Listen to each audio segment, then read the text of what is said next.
Good afternoon, everyone, and welcome to our informational webinar that will focus on the home energy rebate provisions in the Inflation Reduction Act. Before we get started, I'll be the moderator for today's webinar. My name is Sam Kramer. I'm a Senior Program Director with the National Association of State Energy Officials, or NASEO. We're excited to have you here on this webinar, and we're looking forward to a productive conversation and to get a lot of good information out to the states. Before we dive in, there are a few housekeeping points I would like to cover. So first, please note today's session will be recorded, and we will follow up when today's recording and slides are made available. All of the attendees are in listen-only mode, meaning your microphones are muted. If you experience any audio or visual issues at any time throughout today's session, please send a message in your chat window located on the bottom of your Zoom panel. And finally, we also encourage you to submit your comments and questions in the chat box. We will also be using Mentimeter as well as part of the questions. Although DOE is still in the process of developing its request for information and guidelines, they will answer questions where possible and are very interested in getting your input. So with that, let's get started. Just as a little bit of background, the Inflation Reduction Act, or IRA, provides billions of dollars for clean energy investments, including nearly $9 billion for residential energy efficiency and beneficial electrification rebates to be administered and implemented by state energy offices. Before we dive into this opportunity in detail, I'm going to turn it over to NASEO's Executive Director, David Terry, to provide some quick opening remarks. David, are you there? Yes, thank you, Sam. I appreciate everybody joining today. I know everybody's very busy, and I want to express our appreciation to Michael Forrester, Joan Glickman, and their colleagues at the Department of Energy for putting together today's webinar and leading this, and for all of their efforts. These are important, complicated, but important programs, and I think the kind of input they're seeking is certainly helpful and refreshing in the information they'll provide today. A couple of quick items I wanted to share. I know for all the state energy directors have received messages from us regarding the task force that we have set up on both of the programs, the Hope for Homes and the High Efficiency Electrification Rebate Program as well. We have our state task force leads from California, Minnesota, New York, Florida, and Maine. We have a all states call coming up for the task force to help give you a better idea of how we're structuring our input and approach, and also then begin to launch our public-private cooperation working groups around each of the topics. So be on the lookout for that. If you have questions, need additional information, Maddie Kohler on the NASEO staff can certainly be of help. And again, just thank everybody for joining today. Appreciate your time and appreciate your good questions. There are many questions to be asked, many issues, and we hope that you'll do that. There's a lot for us to learn today. And with that, I will turn it back to Sam and to Michael. All right, thank you so much, David. Really appreciate that. So now I'm going to introduce our speaker for today before we get started. Our speaker today is going to be Michael Forrester. He is the Principal Deputy Director of the Department of Energy's Office of State and Community Energy Programs, or SKEP. Prior to joining DOE, Michael was the director for Cincinnati's Office of Environment and Sustainability, where he led the installation of energy efficiency and renewable installations on city facilities, city efforts on vehicle electrification, and focused on climate equity with the low-income energy efficiency programs in the city. At SKEP, he oversees a variety of high-impact programs with the principal goal of working with state and local organizations to significantly accelerate the deployment of clean energy technologies, catalyze local economic development, create jobs, reduce energy costs, and avoid pollution through place-based strategies involving a wide range of government, community, business, and other stakeholders. Included in this portfolio is nearly $6 billion in funding from the Bipartisan Infrastructure Law and nearly $10 billion in funding from the Inflation Reduction Act, which will be our main topic for today. And with that, I will turn things over to Michael. Great. So thank you very much, Sam. I really appreciate it. As you said, my name is Michael Forrester. I'm the Principal Deputy Director here at SKEP. I am joined by a number of my colleagues here who will be supporting me and helping to provide answers and to talk with everyone here about what's going on. I'd like to take the time to thank you and David and NASEO for inviting me to speak here, and also to take the time to thank all of the attendees from the state energy offices. I myself used to work at Ohio State Energy Office, so I know the importance of work that all of you do to help move our energy system forward in a cleaner and greener way. So next slide. So real quick, I'm going to start by highlighting kind of our agenda that we're going to go through here. I'm going to provide an overview about SKEP before we really dive into the Inflation Reduction Act and then the 3 provisions that are assigned to SKEP. Well, the 4 provisions, but we're really only going to focus on 3 of them today. Again, feel free to ask any of your questions in Menti. And if we don't get to all of them today, know that it's still very important to DOE to get all of your information. And it's also important, I just want to make sure that I kind of set the agenda here as I talk to all of you, that really personally, I see this as a chance to co-create, to get good information from the states, to find out what you need in order to make these programs successful and how DOE can be responsive. Because this is a big lift that we're all facing. I don't think that anybody is surprised by that. And, you know, in order to make this as seamless and as smooth as possible, I really want to make sure that there's good communication and conversation between DOE and the states. And so this is, you know, kind of our first interaction, but it certainly won't be our last. Next slide.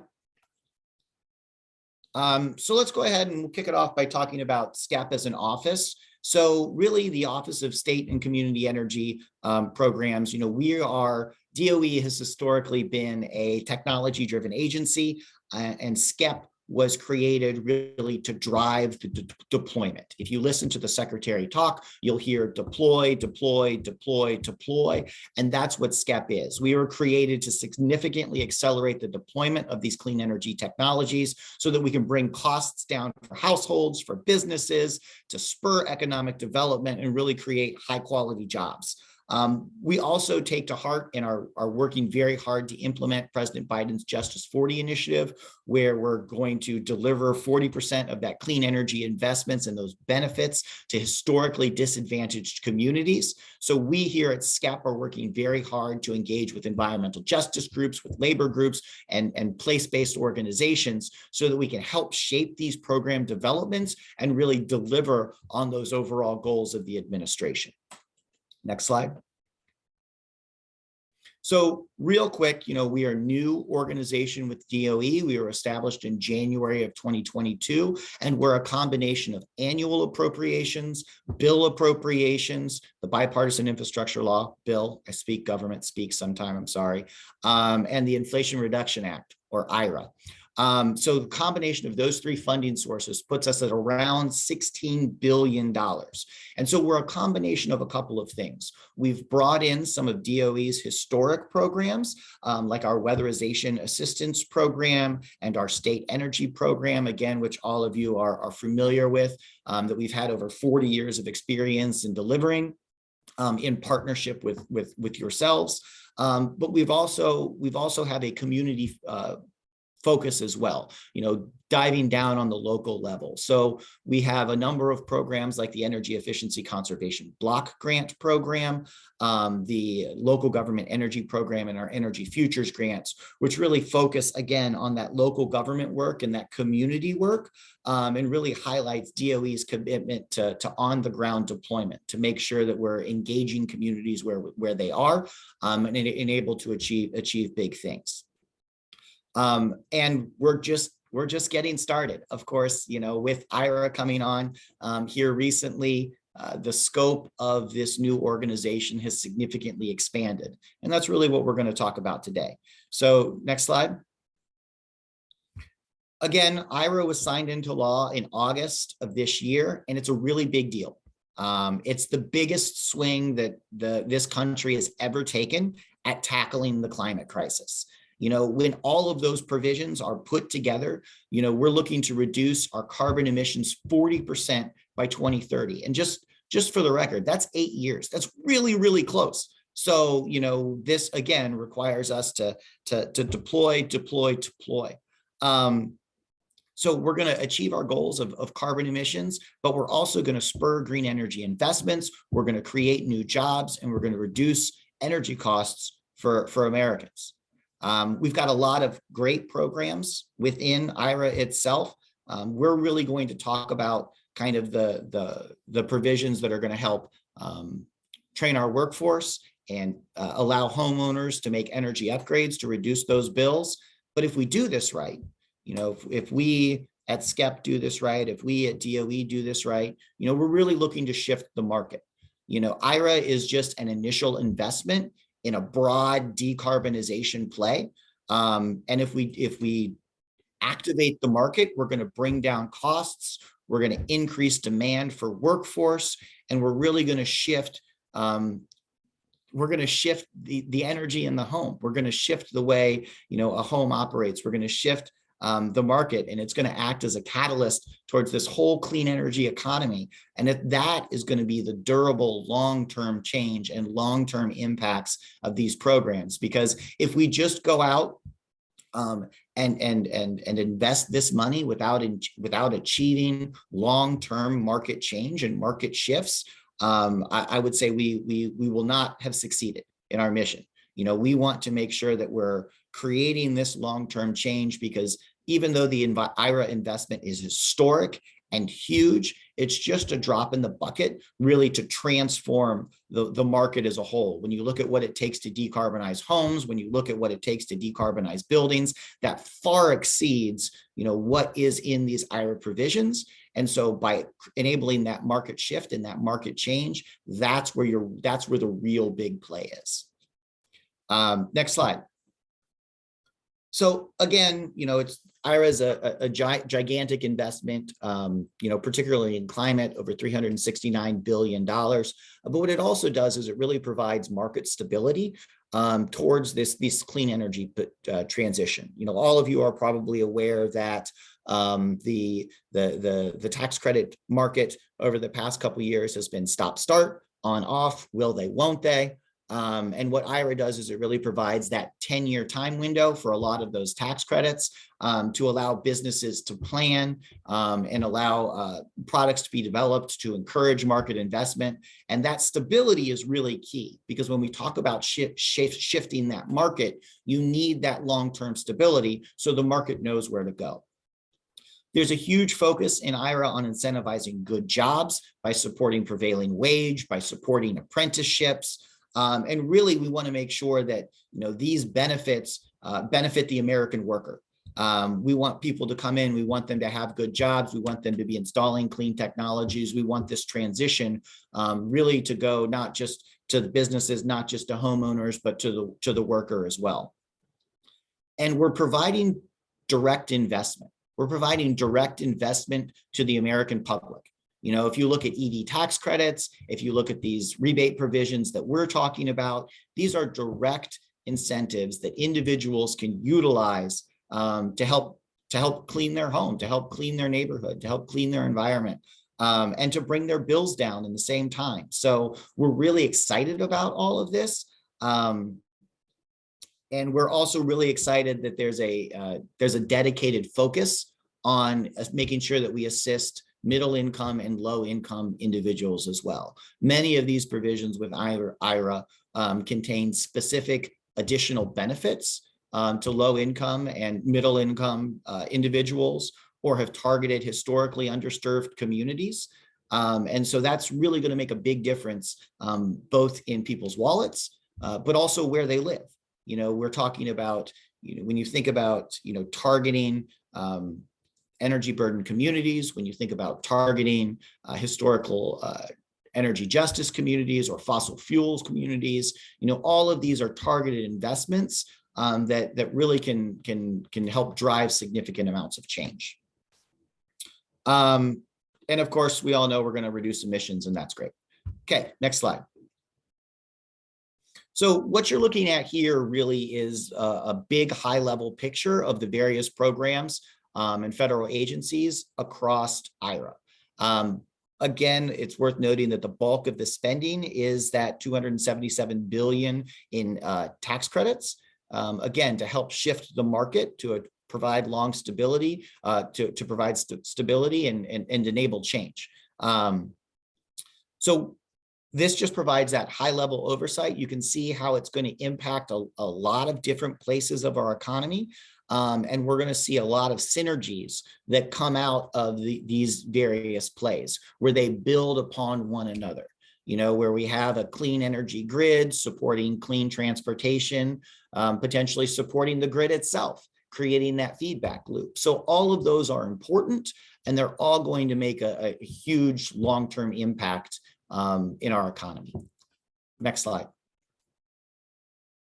So what you're looking at right now is really what's coming directly to DOE, to the Department of Energy, and IRA provides about $35 billion to invest in clean energy. You know, it provides $14 billion for our loans programs office, $9 billion, which is coming to SKEP for our homes and building efficiencies, $6 billion for manufacturing, $3 billion for the electric grid. But one of the things I do want to highlight is more than $1 billion has been provided through the Defense Production Act.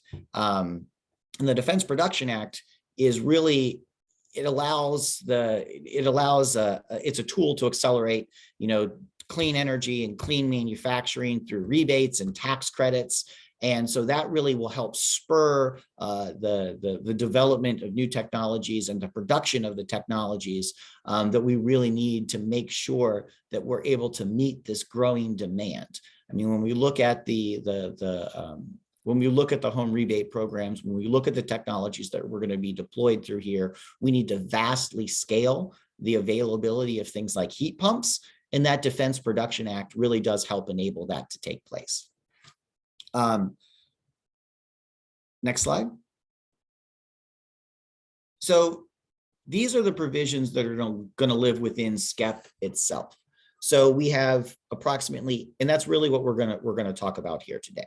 So we have approximately $8.8 billion for home energy rebates. These go to individuals to make electricity and efficiency upgrades in their houses, really across the country. We're going to help fund one section, really the 50121 focuses on whole home energy retrofits, and that means that they're going to focus on percentage of energy savings. The second rebate program, 50122, focuses on efficient electric technologies and appliances, such as your heat pumps, your heat pump water heaters, all of those various things. We have over $200 million in workforce training to make sure that we have the workforce that's able to install these new technologies.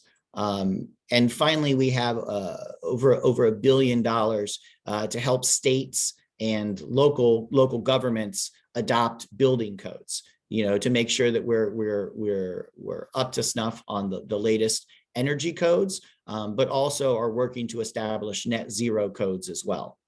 So what we're really going to do here today is we're going to focus really on the three provisions, the two home rebate programs and the workforce program. We could talk about building codes another day, but I think that that's probably enough for us to talk about for now. Next slide. So starting off here, this is really kind of an overview of the three programs. The whole home rebate program, and that's again, you know, working to reduce energy consumption in the home as a whole, either through measured or modeled practices. And so that will provide up to $4,000 per homeowner. I do want to note for the rebate actually doubles for households that are below 80% AMI. And that is really one of those, that income verification is really one of the key things that we're going to be looking to you to provide comments on. You know, what do we need? How is that going to work? You know, we're actively diving into that very deeply, but that income verification, that point of sale verification, those are, to be honest, some of the things that keep me up at night. And we at DOE are going to work with you at the states to make sure that we can implement those successfully. The second provision is our home electrifications rebate program. Again, what this is a direct rebate for the purchase of electric appliances. Again, HVAC, heat pumps, water heaters, heat pump water heaters, heat pump dryers. There's also provisions around wiring, electric panel upgrades that would be required to support electrification. And so these funds are very important because we want to make sure that they're delivered at point of sale. So when a homeowner goes into a place to make a purchase, that they are able to receive that rebate, so they're not providing any upfront costs. We want to make sure that their income is verified, because these rebates are doubled or up to 100% off for those that are below 80% AMI. And we also want to make sure that there is no double dipping. So, you know, for a homeowner's perspective, they're allowed to take the homeowner efficiency rebates, the HOMES program, or they're allowed to take the electrification rebates program, but they may not do both. And so making sure that, you know, we eliminate waste, fraud, and abuse and are actively monitoring that for double counting is another thing that we'll be looking for you to provide additional input on as well. So we're also working through our $200 million residential energy contractor grant program. So that's going to go again to the states to help to reduce the cost of contractor training, certifying contractors to deliver energy efficiency and electrification improvements. It's good. It will be designed to encourage partnerships between the states, local nonprofits to help develop these programs.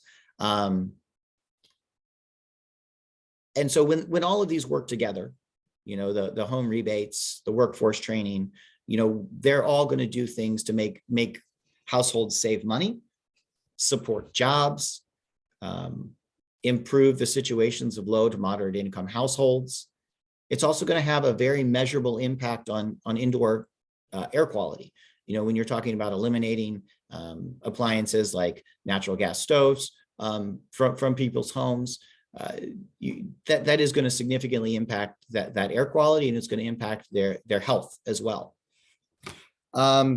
We know that all of these provisions work together. We all know that homes drive 20% of US carbon emissions. We all know that energy bills and energy burden, especially as energy prices continue to rise, are having a very serious impact on the average American household. And so we're very excited at DOE to put these solutions forward and to work with our state partners to make sure that these are executed as quickly and efficiently as possible. Next slide. So just real quick, we wanted to provide all of you kind of a high level about where these funds are actually going. We're talking again about the home energy rebate programs. As you can see, the majority of these funds are going to go directly to states and to Indian tribes.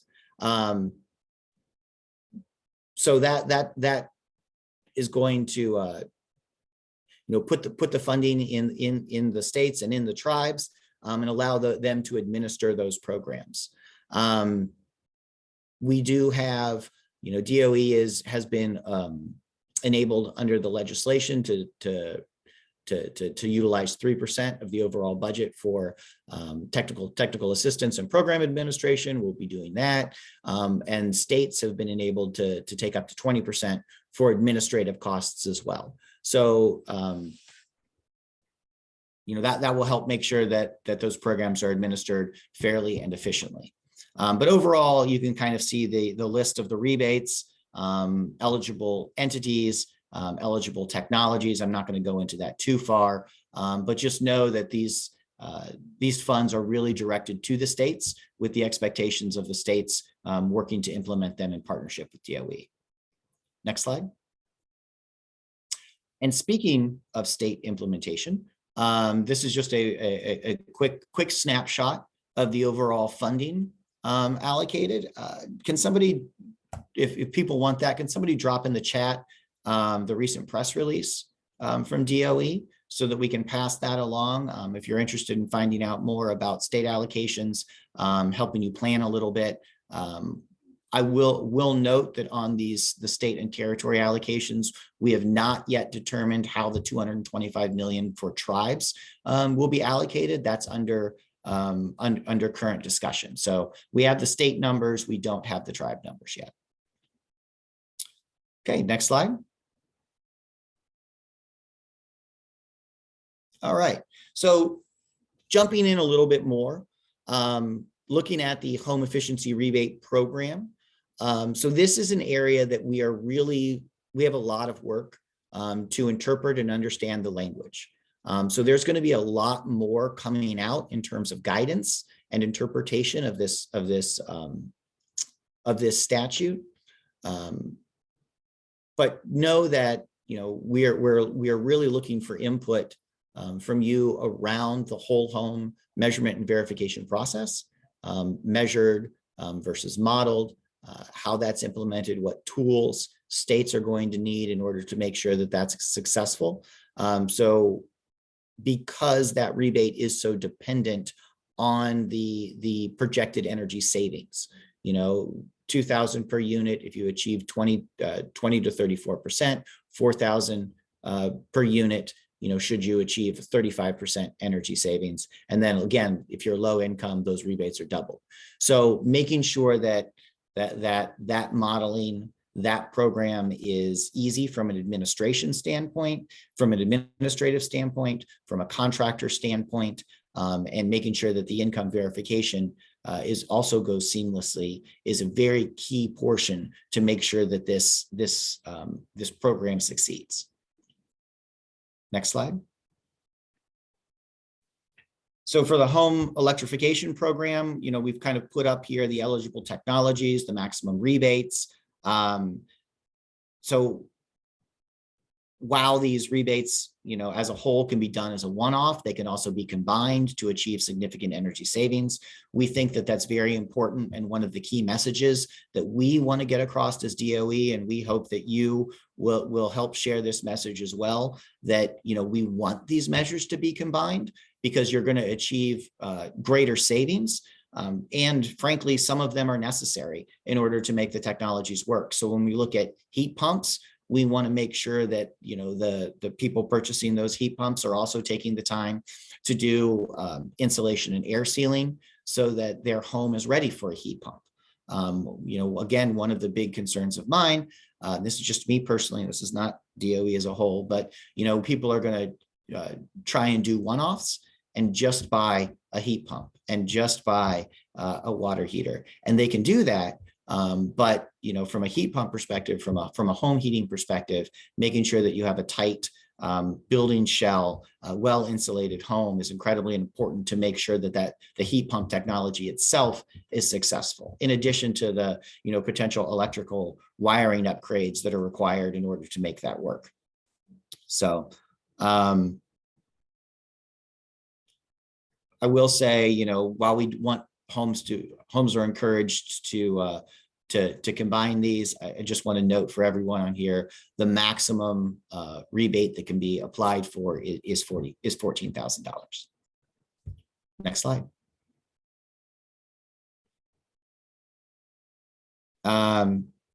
So yeah, looking here about kind of the applications. So kind of what DOE is going to do is we are going to put out program guidance here in Q2 for the states to apply for funding. And in that application, there's a number of things that must be included that the state must clearly state to make sure that they can meet the guidelines and meet the programmatic needs. I'm not going to go through every topic here. I am going to highlight a couple that will be incredibly important, which I've already highlighted again when we talk about the modeled versus measured energy savings, software that could potentially be used to do that, and the income verification. I mean, that's going to be key. How do we make that easy?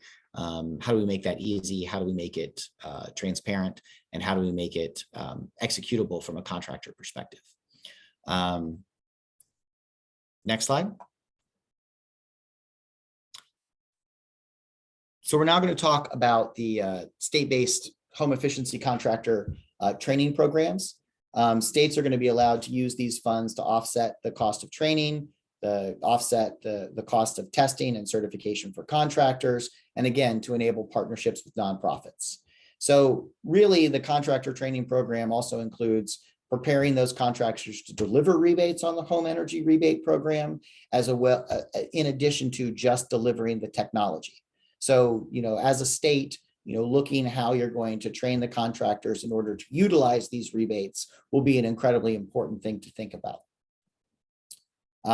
We've got a number of different pockets of funding, but this is just Bill. The 40 for energy audits, the 10 for energy efficiency careers, the 10 for building training, but we have the 200 for under IRA, which will really represent a bulk of that training. Next slide. So, really what we're really kind of doing from a DOE perspective is we're looking to see how these rebate programs can be applied across DOE. So we're looking at, can they be leveraged, and how do they work with the tax credits?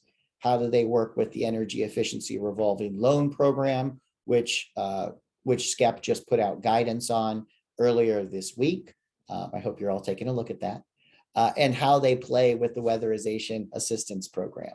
We want to work with you, and we want to help provide guidance for you to figure out how to braid programs together so that we can be as efficient as possible. And so we're also interested, in finding out more from you, how you see those programs playing together. We're in the early stages of developing, how all of this works together. So receiving that input from you is incredibly important. Next slide.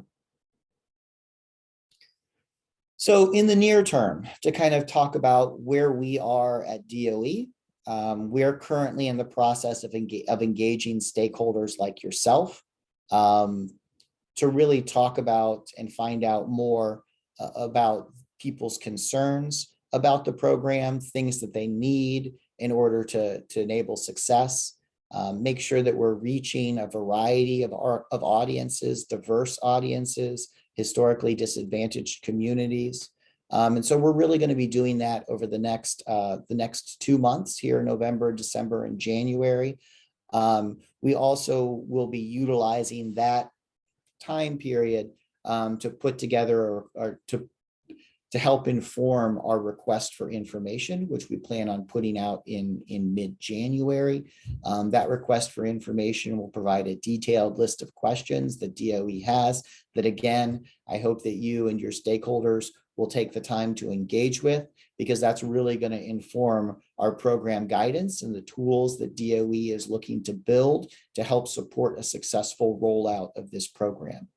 We do anticipate trying to put out guidance and funding and the funding announcements to the states in late Q2 of this year, so that states can have a chance to complete the application, receive the funds. And my goal, again, you guys tell me whether that's achievable or not, but my goal is we'd like to see these rebates start to become available by the end of 2023. Next slide. So these are general goals with the program. I'm not going to go into them too far. We're going to have a more detailed information in our RFI that I mentioned coming out. But what we're really interested in exploring with you here is the program designs, the application considerations, your technical assistant needs, the program administration details. What do you need to administer the program? What do you need to make it successful? And some of the streamlined strategies for both income verification and point of sale. We're in the process of exploring monitoring tools and software. So for that measured and modeled energy savings. And we'd appreciate any impact or any insight that you would have on that. Again, we're also looking to co-fund, to braid, to work together, not just with programs within DOE, but other programs across the state, utility, and federal government, so that we can all do this together and make this go further and make this go faster. So again, next slide. Again, we're really looking forward to this conversation. We think that this is an important conversation and a timely conversation. And we want to take the time to make sure that we're doing this right here at DOE. And the way that we do that is by hearing from you, our stakeholders, our implementers, our executors, and make sure that there's a co-creation opportunity. So again, here's some of our high-level questions that we have at DOE, and we'd love for you to take the time at some point in time, either through the RFI or through the Menti conversation that will be taking place later on, to provide that touch base for us, so we can make sure that we're, as we go forward, as we create, our priorities are aligned. So with that, I'm going to go ahead and pause, and let's actually get to the bulk of the work that we're here to do. Again, like to thank NASEO and everyone on the call for taking the time to have this conversation. And we're now going to move to the Menti portion, where we're going to talk about input and feedback and really how to make these programs as successful as possible. I think that's all I've got. I think it's up to you, Sam. All right. Thanks so much, Michael. Really appreciate that. We're really excited to be able to have this ongoing dialogue with your office as you gear up to, to begin to implement these programs here. So again, as he says, we're kind of moving to the Menti portion of this call here in this webinar. So we have a few ways we want to be engaging with you today. So the first is that we have a few polling questions on Mentimeter. And we're going to be trying to use those to collect responses from all of you who are attending on here. So please pull that up on your screens and input your responses. You can find directions on how to respond to the polls in the chat as well. So after that, we can also take a few questions from the chat, and I'll also be providing some questions too to get us started with the discussion. So if you do have questions for Michael, please put them in the chat box, and then or the Q&A box. Either or is fine. And then finally, we also encourage all of you to submit your comments to any questions that Michael posted up towards the end of his presentation. So with that, I'd like to get things started here on a little bit of a conversation, Michael. And so you mentioned that you'll be looking into coordinating with other programs such as homeowner tax credits. Could you maybe speak to those a little bit? Yeah, so I mean, when you think about, those tax credits are available. A lot of them are available to everyone. So you think about the solar tax credit, you think about heat pump tax credits, you think about all of those things that are out there. And so that can help bring down the costs even further. So you can get a rebate, you can get a tax credit, you can really braid those together to help achieve, to go bigger. That's what we're looking to do here. And it also, those tax credits, some of our programs, specifically the electrification program, that doesn't apply to everyone. There's an income verification component to it. The homes applies to everyone, but the electrification does not. And so while you may just be buying a single one-off piece of equipment, say a heat pump water heater, those tax credits can help bring down those costs as well. But it also, one of the things about this market transformation and this overall growth is that some of these are newer technologies, and people need to become familiar with it. People need to feel comfortable with it. People need to know that their neighbor is using a heat pump. People need to know that their mom has a heat pump water heater. Those sorts of things and those sorts of stories. That's really what's going to achieve kind of that market transformation, that familiarity. And so whether people do that through a tax credit or whether they do that through a rebate, creating that education opportunity and those chances for conversations and that familiarity with these new technologies is really going to be one of the lasting impacts of IRA as a whole. Great, thanks, Michael. And that does bring up something that I've heard before that I thought was thought was very relevant to this. And I was talking with somebody, about a financing program, and she basically mentioned that, once this kind of program becomes boring, we will have done our job. And I think that kind of resonates. Is that once people understand that this technology is widely available, it works, it makes sense, then people are going to be more apt to use it. So a quick follow-up question on to my first question is, will these rebates be available to homeowners retroactively? So there are provisions in the code around the homes program that, it goes back to the signing of the IRA bill, that they can be eligible. Ultimately, it will be up to the states to determine whether they want to manage a retroactive program. So there's an opportunity for it in some areas, again, particularly around the homes program. The appliance program does not clearly state that. And that's something that we're looking into a little bit further at DOE.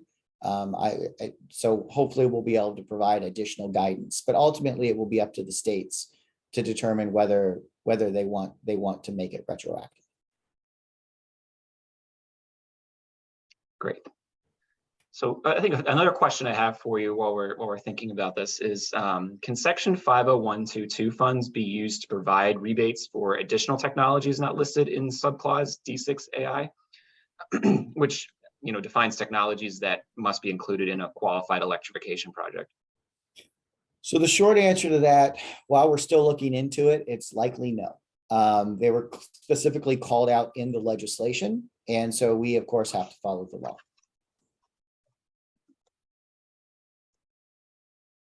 Great. And then finally, can you just remind us how interested parties can submit questions and maybe learn more? Yeah, so we've established an email, irahomerebates.hq.doe.gov, which again, you can drop into the chat, somebody please. And really that's our central point, where we're collecting all of the communications, both from stakeholders, from individuals, from anyone. So we do check that quite a bit, and it's the way that we're tracking our engagement. Great. Thank you so much, Michael. So I think we do have a few questions here in the Q&A box. We also do have one person with his hand raised. So it's Commissioner Andrew McAllister of California. So Andrew, I've allowed you to speak, so you should be able to unmute and talk. No, I'm sorry. I was navigating the buttons in the bottom and I inadvertently raised my hand. But I guess just if I have the floor, I really want to just say thank you, to the DOE team, Michael, for creating this opportunity together with Sam and NASEO. And we're super excited about all the elements of the IRA and specifically the building ones. We do have, we're sort of in a unique situation where we have significant state monies that will kickstart, we're designing programs to implement with state funds. And then our hope is that the IRA funds can really slot seamlessly into those programs, sort of when the money comes, becomes available, whatever the timing of the state and federal funding streams are. We're hoping to really be seamless and efficient in terms of the program structure that gets those funds to the families and homes that they need to get to. And so that whether that's the rebate side of things or the direct install side of things. So anyway, just every state is different, and every state really will need to be making its own decisions. So I really appreciate your kind of open architecture approach for letting the states run the show in their particular jurisdictions. So just thanks for working with us on all that. Yeah, and I think from DOE's perspective, I mean these are state programs, and so provided that the states are able to meet the guidelines of the legislation, we at DOE want to support that. We want to make sure that the states have the opportunity to implement and execute what's going to work in their state. We're in the process of doing additional research around income verification and around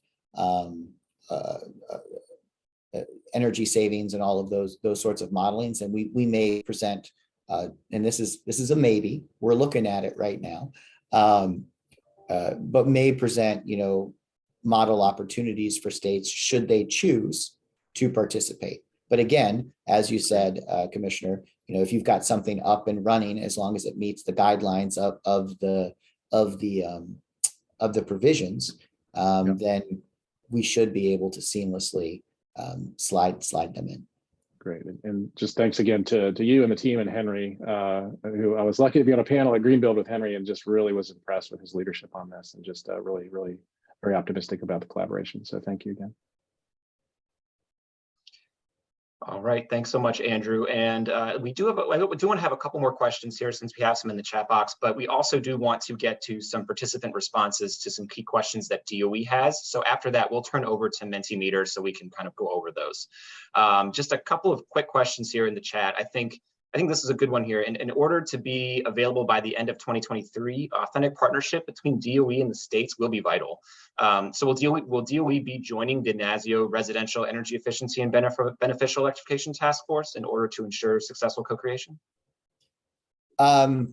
So we cannot join task forces that put forward recommendations. We are very excited to find out about the work and take those recommendations under consideration, but we can get ourselves in trouble if we have a committee that provides recommendations. So I want you to do the work. I want to hear all about it. I want to continue to engage with the states as a whole, but we unfortunately are unable to directly join that committee. Got it. And then I think another good one here would be, as the income verifications do not align with current DOE programs, is it possible for DOE to establish a national income verification portal in conjunction with the IRS in order to protect client data and allow for efficient program implementation? That is something that we're currently looking into. The income verification is a key component. I will also throw out to the states, if you have a system that works, if you have a utility program that works, we'd love to build upon it. We don't need to reinvent the wheel. So if there's any additional information that you guys can provide, again, that will be a key part of the RFI to find out more about what is available for us and for you. Thank you. We do have a couple more hands raised, but before we do that, I'd like to turn things over so we can go through Mentimeter here and look at some of the responses to the questions that DOE has been posing in Menti. So if I could turn things over quickly to Joan Glickman and Maddie Salzman with DOE to talk us through the Menti results. Sure, and I think Maddie's going to do that, but I just also want to mention that I believe we've been getting some questions. I can't see them, but Maddie can in Mentimeter, since I think we asked people to do that. So we can also go through some of those, Sam. But I'll turn it over to Maddie. Awesome. And yeah, so it looks like 112 people have been submitting to us what state they are representing, and we will go through the other questions now. And I see big Minnesota representation on here. So, but awesome to see so many states represented. So our first question for all of you is, what does a successful home energy rebate program look like to you? What do you see as elements of success? And I think the character limit is about 250. So it'll have to be, yeah, great. Accessible. That's a great short answer. So you can give more than one, but this is great. Starting to see stuff come in. And even if you think of things as we go, we will be able to kind of collect these afterwards. We're very interested to use this as an opportunity to begin getting input and feedback from all of you. Seeing lots of accessible, equitable, simple, contractor ready. And Maddie, just to clarify, since I'm not on Mentimeter, since I'm not adding my own little comments there, can people go backwards then on the questions? I believe so. And people can also submit questions at any time. And it looks like, I think we have like 20 questions that have been submitted so far. Okay, great. Great. Easy and fast. Value add at point of sale. Awesome. So love to see lots of things that I think are big priorities for success on the DOE side as well. So great. I will keep moving it along. Understandable. I like that one. Measurable. Cool. So I will keep moving it along. as we want to hear from you. But like I said, I'm pretty sure people can go backwards and continue to provide insight. So what are you worried about for the home energy rebate programs? And again, this is a similar character limit, so we'll have to kind of be short and sweet. But if there are elements that you're worried about either for your own office or worried about for maybe working with other organizations outside of your office. All right. We have administrative overwhelm, income verification, complexity, overly complex, income verification again, data verification, complicated for LMI households. I'm seeing a lot of what people are worried about is maybe the opposite of how some of the ways we've defined success. So successful if simple and easy to use. Worried about it might be too complicated. Homeowner confusion, energy modeling shenanigans. Does electrification work for all? Also have burdens of entry, lack of communication, misled consumers, waste, fraud, and abuse. Yeah, I think a lot of these are things that we're thinking actively about, and just for sake of transparency, these are some of the elements. Collecting this feedback from all of you helps us design what questions are in the request for information, which of course all of you can reply to, but we're also hoping to hear from lots of people who maybe can help us answer some of these questions or address some of these worries. DOE doesn't allow states to have flexibility to design program. Definitely want to hear more about that from all of you. Bureaucratic, lack of existing capacity. Okay, difficult to grade programs. These all make sense. Okay, I think we've given a bit of time, so I will move on to the next one. Oh, clicking on buttons.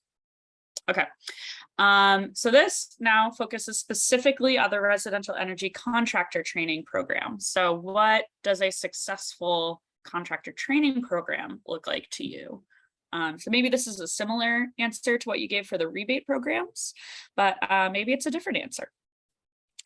All right, first ones we've got in are incentives for contractors, inclusive, low cost, large enrollment, cost options, contractors want to participate, high application rates, do not reinvent the wheel, recruitment from disadvantaged communities, also sometimes referred to as DACs, learn lessons from ARA, definitely interested in that as well.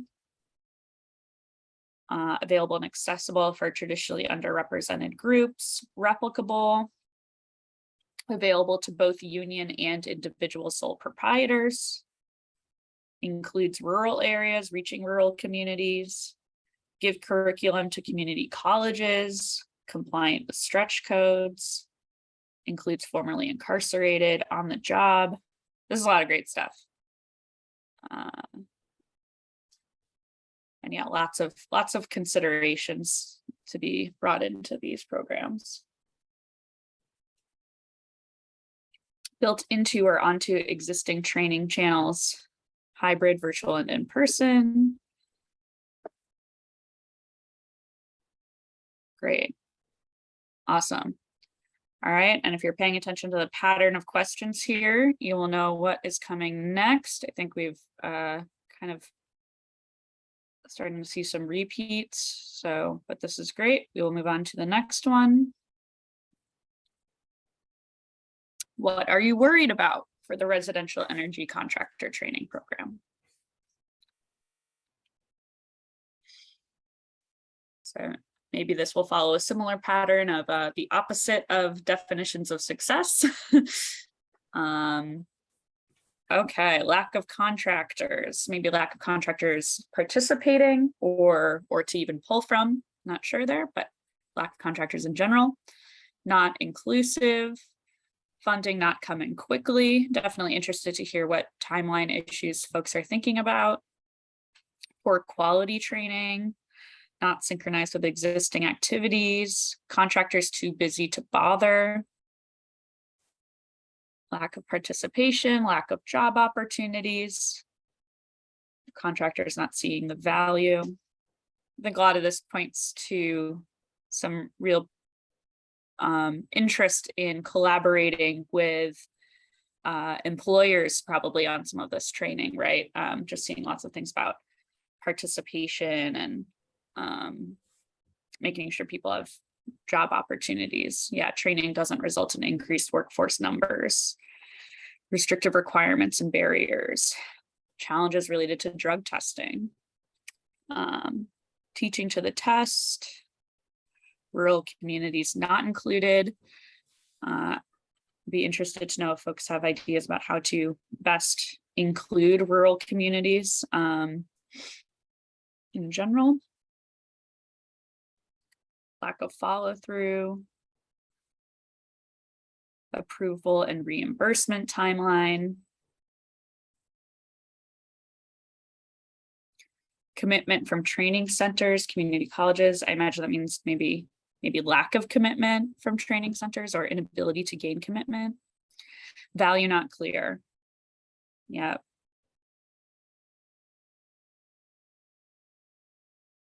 Contractors don't want to participate because they think the program is too complicated. Seeing lots of trends of like making things simple, easy to use, trying to make it so that people want to participate.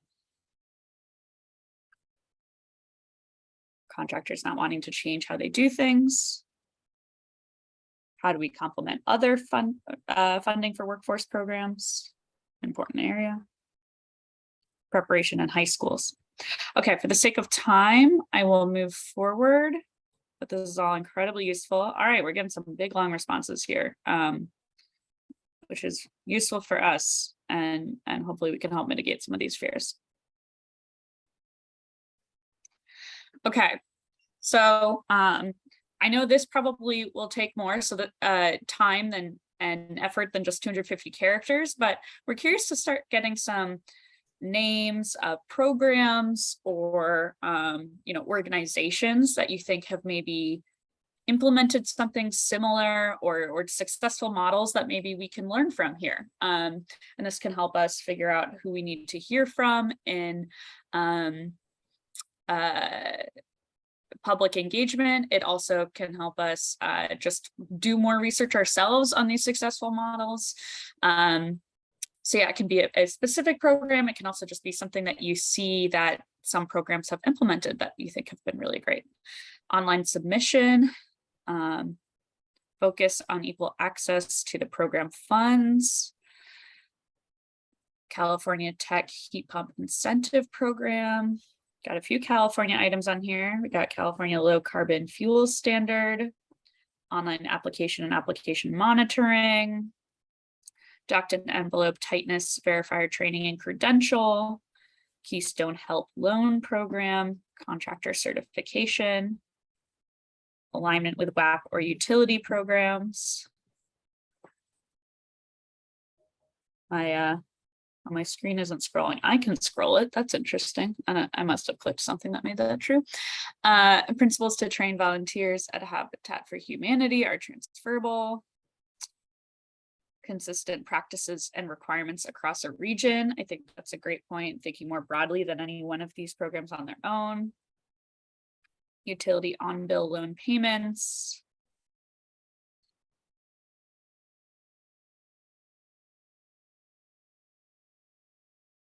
GIS data for income verification, on-bill repayment.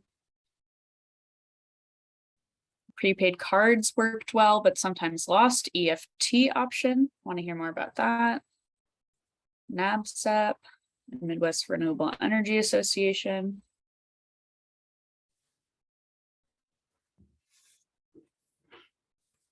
Cool. Oh, somebody even provided a link. Thank you. That'll be easy to copy and paste later. Awesome. So it's no longer scrolling. I must have clicked something to make that true, but that's okay. We'll move on. How might receiving a portion of administration funds in advance of the application improve your program or process? So this is not something we are totally sure we can do, and we're not, we're trying to figure out what our options are, but this is something that's come up on our side where we're trying to figure out, are there flexibilities that we can have where we, I'll be clear that the law is clear that it requires, an application to really receive the array of funds, but we're trying to see if there's some options here, and it would help us understand what would you be able to do that maybe right now you currently couldn't do if you had access to a portion of administration funds. So first one we just got is yes. We see some excitement. I would also, Maddie, I'd also add on top of there, yeah, do you see any potential impacts on timeline and implementation? Yeah, that's a great point. And what would that be? Helps with staffing, hiring, hire enough staff ahead of time. So seeing some trends. Need a way to ensure timely payment to contractors. So maybe getting started on that system. Pilot, we'd have to think more about what type of piloting could be available within within the administration funds, but that's an interesting idea for sure. Website development updates. I hear you on that one.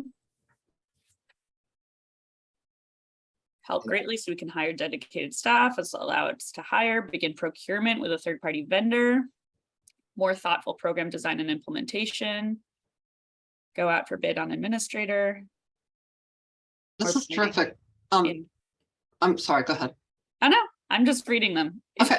Interrupt Well, me. it's great to get so much input, and we really appreciate it, and you should continue to provide input. I think I did put the inbox, not that you can't just contact us directly, but I did put the IRA inbox that Michael mentioned in the chat function on the Zoom. So not to be too confusing, but that's where I could enter that.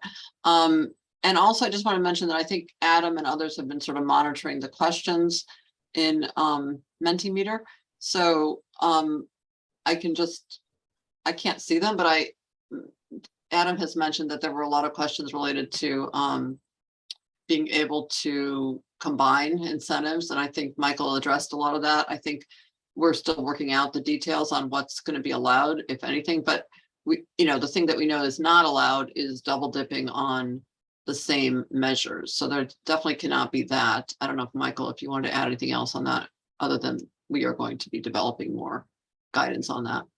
I mean, we're going to be developing more guidance on it, but yeah, the law is very clear that you cannot double dip. You cannot use a appliance rebate to support a whole home energy efficiency upgrade. There's also a question, I guess, related to rebates, a question of whether they can be retroactive. I don't know that we have a legal opinion on that yet. I don't know if you know. We don't have a legal opinion on that. We're still looking into it.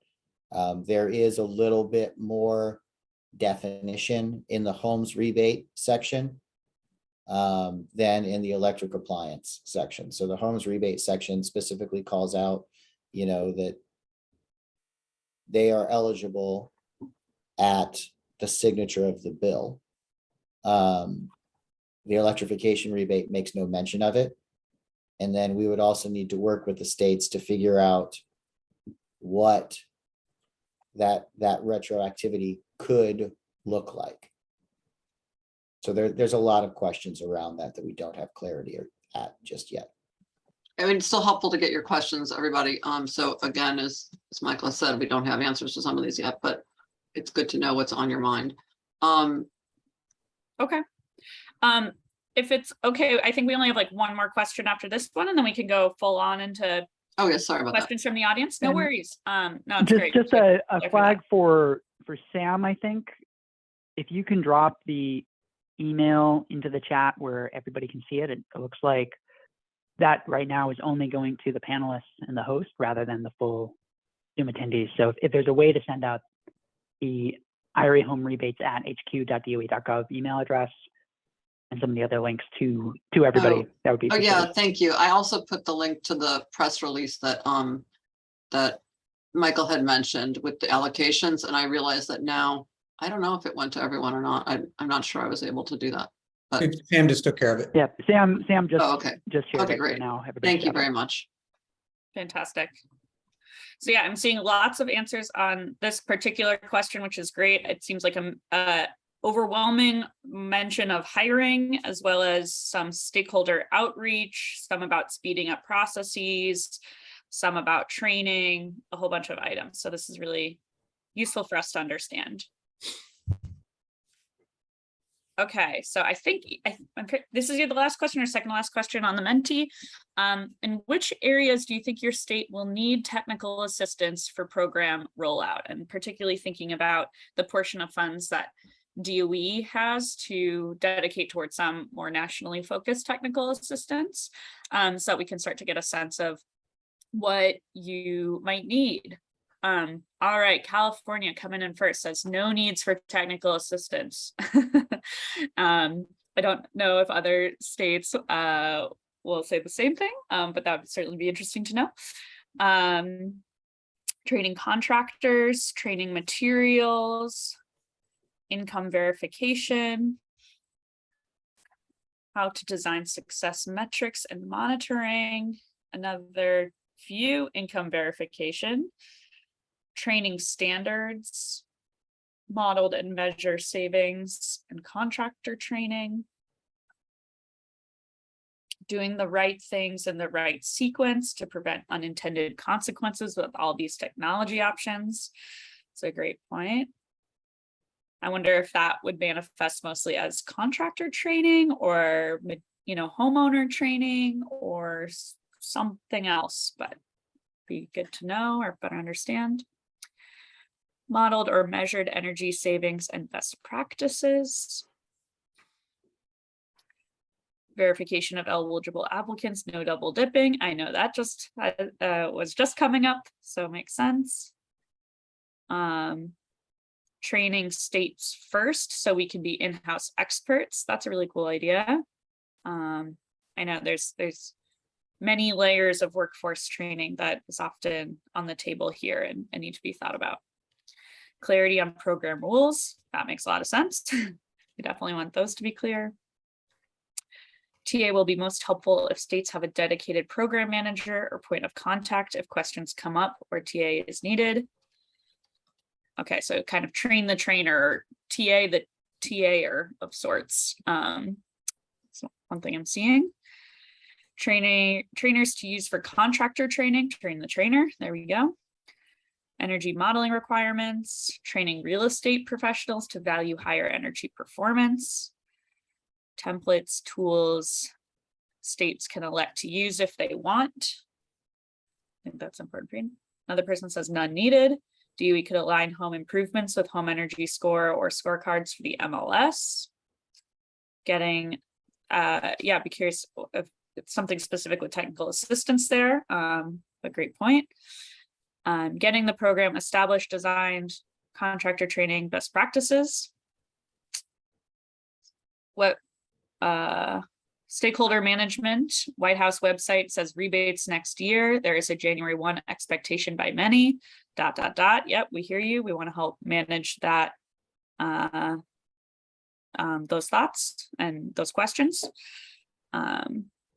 Appraiser training and education, build scale and capacity of technical assistance, real estate professionals, measuring energy savings model or realize. Other program requirements to enable the processing of rebates as quickly as possible. A long process will not be well received. I hear you on that. So one more thing, Maddie, I want to Yep. make sure that we are able to get back to Sam if there are people who have their hands raised. I also want to mention that Adam's been sending me the questions. I think we're not going to bring up the ones that we don't have answers to. But there was one that we might have an answer to. It was, will the contractor training grants be competitive or formula? I don't think we've made that determination. We don't have that. Okay. And I think someone thought we had, It but I would be useful to know if people have a strong opinion there. and I think the others we do not have answers for yet. I apologize since we can't see them all at once, but happy to turn it back to either Maddie or Sam for other comments. Cool. I don't know if there's a way to change the setting that I'm on of showing one question at a time. But right now it looks like one of the ones with a lot of upvotes is getting calls about there's a chance that rebates will be retroactive. Yeah, I think we answered, I think Michael Yeah. answered that, didn't you? I think we need further clarification. There's language in there that potentially could support it for the homes rebate program. There's not language in there that supports it for the appliance rebate program. But ultimately, we still need further clarification. Great, thanks. So we do have a couple of folks here with their hands raised, so I want to make sure they get a chance to speak. So our first is going to be Jeff Genzer, who's our NASEO General Counsel. Jeff, feel free to unmute yourself at any time. Okay. Can you hear me now? We can. Okay. Michael, Joan, Maddie, thank you. This has been very, very informative and interesting. We appreciate you doing this. I have a few comments and questions. One is the White House announcement. We understand why it was done, but we are getting a large number of calls to the states. Where's my money? Obviously, we can't put the genie back in the bottle, but that does raise another important point that we would like to work with you on. And that is, you talked about, Michael, the timeline for getting the guidance out, which is very important. A problem we had under the American Recovery and Reinvestment Act is that the money got out the door and we had minimal guidance. And then after the states entered into contracts, they got different guidance. And that led to a real nightmare. So point number one is we really want to avoid that. That would be a real nightmare. And again, we look forward to working with you on that. The second item is, and this is one of the points made in the comments, building on the home energy score would be really smart. Reinventing the wheel is not going to help speed this process up. And at least in my view, and I think the view in a number of states, it's a very good program and we strongly support it. Another point, and I think every other comment was flexible, flexible, flexible. Since we had a lot to do with drafting the statutes, if we screwed up on the insufficient flexibility, I apologize.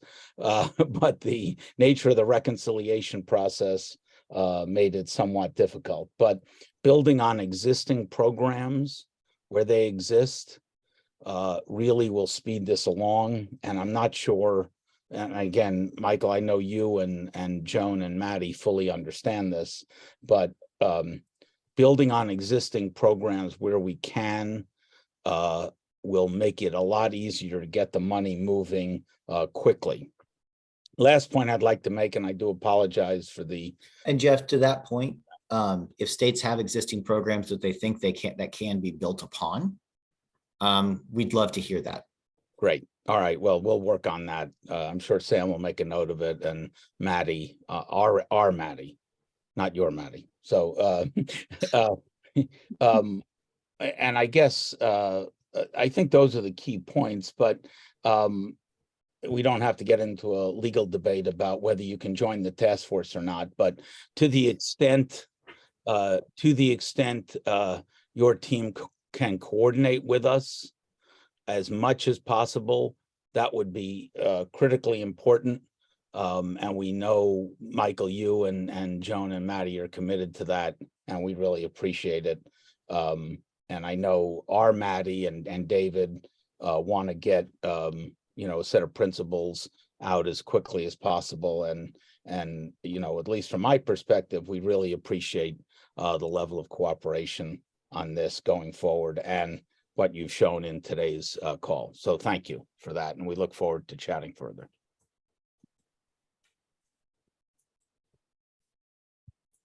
Thanks so much, Sam. I think you're on mute. I am on mute. Thank you. And thank you so much, Jeff. Really appreciate that. We do have a couple other questions here that are coming in that I think would be useful to see if we can clarify on this call here.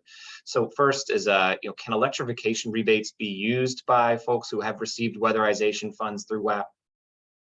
That will be part of the guidance. We are very hopeful that that will be the case. Essentially, the idea would be, weatherization is very statutorily restricted with a very set amount of money that could be invested in a home. When you look at the appliance, it would likely only work under the appliance provision because you can't double dip with additional federal money. But you could, in theory, I believe, and this is not GC approved, this is Michael Forster saying this, that you can weatherize a home and provide additional technologies through the appliance program. So for example, did you do air sealing and insulation through weatherization and then do a heat pump through the appliance rebate program? That's the goal. Got it. But they would have to stay separate. I think that's also very important. You can use the same contractor, but the funds need to be separated out. Okay. And following up on that, is it possible for residents to maybe stack the home efficiency and electrification rebates, or do those need to remain separate as well? The homes and the electrification, it would be very difficult to combine them.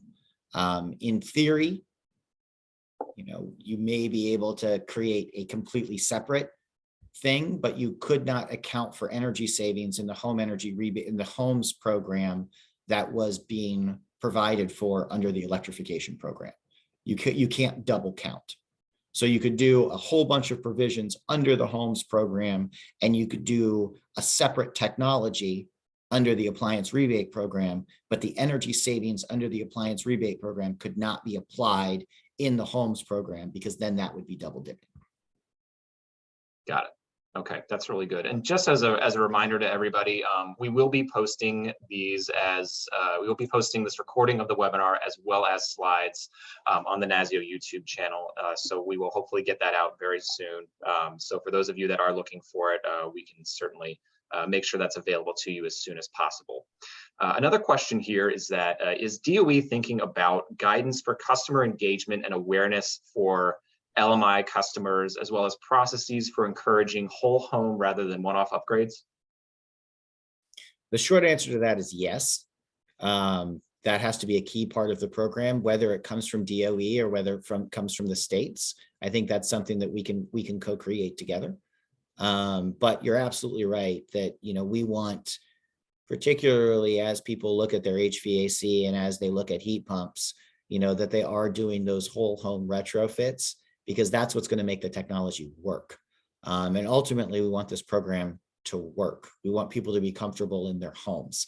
And so, making sure that people understand that one-offs will not be as successful is an incredible part, and education is a key to that.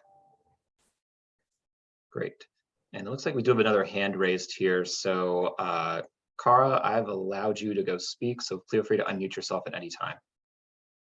Hi there, and this is Cara Rinaldi of the Endel Policy Group, and thank you, Michael and Joan and Maddie. This has been great.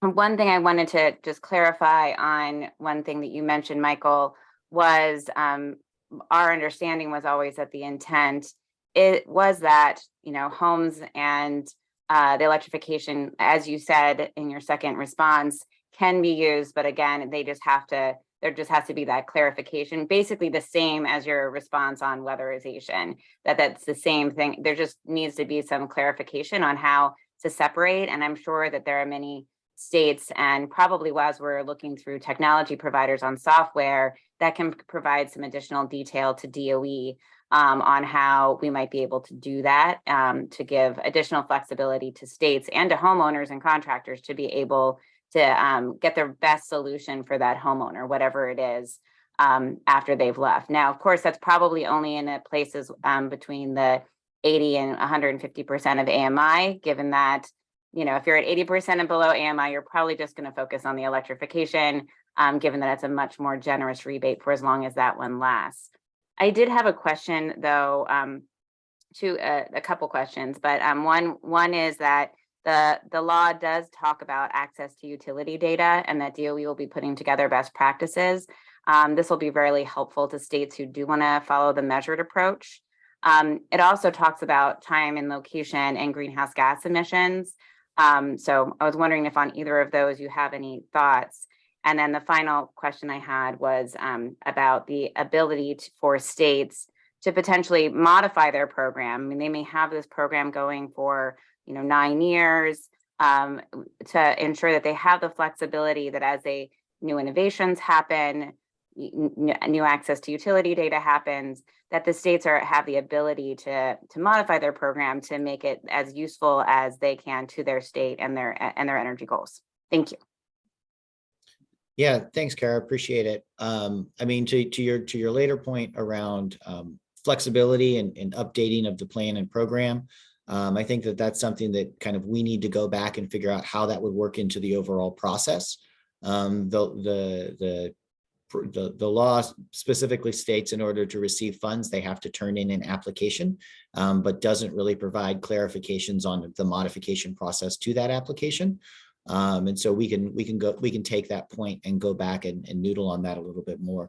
As far as greenhouse gases and play space, I mean, that's obviously something that we are going to be taking into consideration. I don't think we really have much clarity to add at this point in time, but it will be the metrics, the results, all of those energy savings. I mean, that's a key portion of how we determine success. So we still need to specifically set those matrix, but it's absolutely something that we're looking at going forward.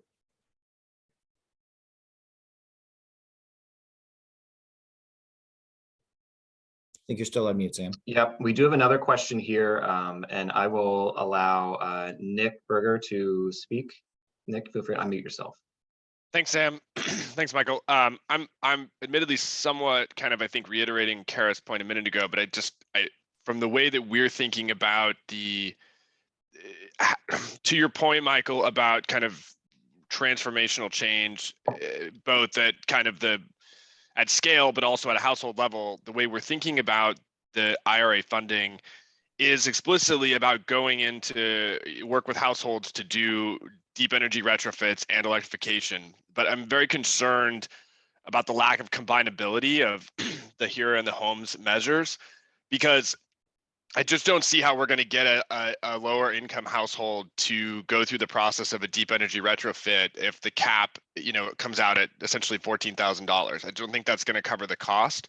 And I think if we're asking lower income households to pay, especially anything up front, it's just going to be a very tough sell. So I realize the restrictions in the federal funding and there are limitations there, but I guess my request to you all would be to think creatively and help us think creatively about how we can kind of put all these puzzle pieces together to be able to approach a household and say, we're not just going to replace a couple of appliances, or we're not just going to put in an air source heat pump that's 2x the size you need because you can't afford to go and insulate and air seal your house.